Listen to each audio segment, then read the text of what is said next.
Assalamualaikum warahmatullahi wabarakatuh.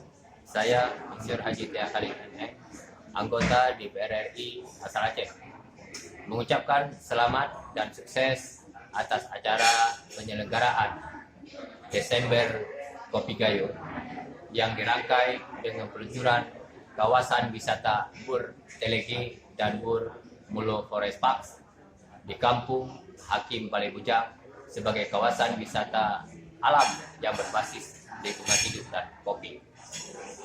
Kita patut bangga dan bersyukur atas lahirnya Kanun atau Resam nomor 3 tahun 2019 yang diterbitkan oleh Desa Hakim Balai Bujang tentang lingkungan hidup.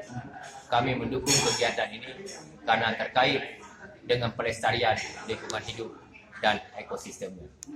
Terima kasih. Assalamualaikum warahmatullahi wabarakatuh.